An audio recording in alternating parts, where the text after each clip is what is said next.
एक समय की बात है। भारत के एक छोटे से गांव में राम नाम का एक गरीब किसान रहता था। अपने खेतों में कड़ी मेहनत करने के बावजूद वह मुश्किल से अपने परिवार के लिए गुजारा कर पा रहा था। एक दिन खेत जोतते समय उसे मिट्टी में एक छोटा सा चमकीला मोती मिला। वह अपनी खोज पर अचंभित हुआ और मोती को उठा लिया। जैसे ही उन्होंने इसे अपने हाथ में लिया, उन्होंने महसूस किया कि यह कोई साधारण मोती नहीं है। यह एक जादुई मोती था, जिसे जदुई मोती के नाम से जाना जाता था। राम ने जदुई मोती के बारे में अपनी दादी से कहानियां सुनी थी, जिन्होंने उन्हें बताया था कि यह किसी भी इच्छा को पूरा करने की शक्ति रखती है।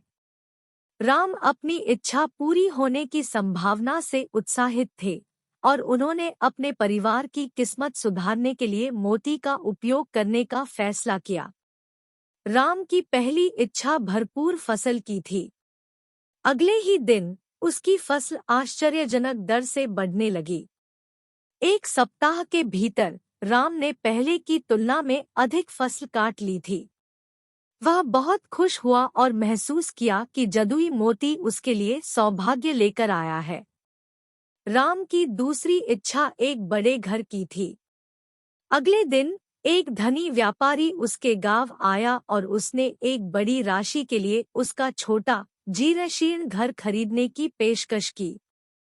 पैसे से राम अपने परिवार के लिए एक बड़ा सुंदर घर बनाने में सक्षम हो गया। अपने सौभाग्य से उत्साहित होकर राम ने जदुई मोती से और भी कई मनोकामनाएं पूरी की।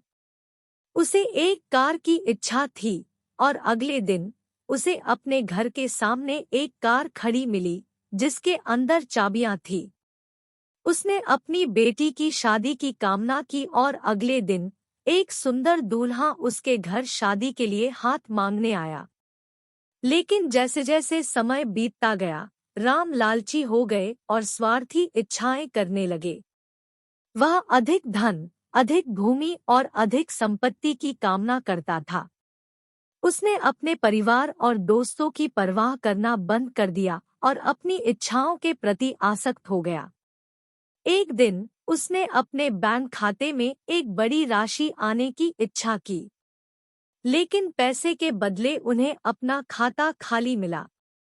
उसने एक और इच्छा करने की कोशिश की, लेकिन जदुई मोती ने इसे देने से इनकार कर दिया। राम हैरान थे और यह समझने की कोशिश कर रहे थे कि मोती ने काम करना क्यों बंद कर दिया है। जब वह बैठा विचार कर रहा था, तो उसे एक आवाज सुनाई दी, राम, तुम लालची और स्वार्थी हो गए हो। तुम जदुई मोती के सही मूल्य को भूल गए हो। यह तुम्हें उपहार के रूप में दिया गया था, तुम्हारे लालच को पूरा करने के लिए नहीं। याद रखो कि हर इच्छा का परिणाम होता है और आपको अपनी इच्छाओं का बुद्धिमानी से उपयोग करना चाहिए। राम को एहसास हुआ कि उन्होंने गलती की है और जदुई मोती से माफी मांगी। उन्होंने दूसरों की मदद करने और दुनिया को एक बेहतर जगह बनाने के लिए अपनी इच्छाओं का उपयोग करने का वादा किया। उस दिन से राम ने अपनी इच्छा का उपयोग अपने परिवार और दोस्तों की मदद करने के लिए किया। उन्होंने अपने पड़ोसियों को भोजन और आश्रय प्रदान करके उनकी मदद की। उन्होंने चैरिटी के लिए पैसा दान किया और दूसरों के जीवन को बेहतर बनाने के लिए काम किया। उन्होंने महसूस किया कि जदुई मोती की असली शक्ति अपनी इच्छाओं को पूरा करने में नहीं बल्कि दूसरों की मदद करने में है। अंत में राम अपने समुदाय के एक सम्मानित सदस्य बन गए और उनका परिवार सुखी और संतुष्ट जीवन व्यतीत करने लगा। जदुई मोती ने उन्हें खुशी के सही अर्थ और दूसरों को देने के महत्व के बारे में एक मूल्यवान सबक सिखाया था। कहानी का नैतिक लालच और स्वार्थ पतन का कारण बन सकते हैं। किसी के आशीर्वाद और उपहारों का उपयोग अधिक अच्छे और दूसरों की मदद करने के लिए करना महत्वपूर्ण है।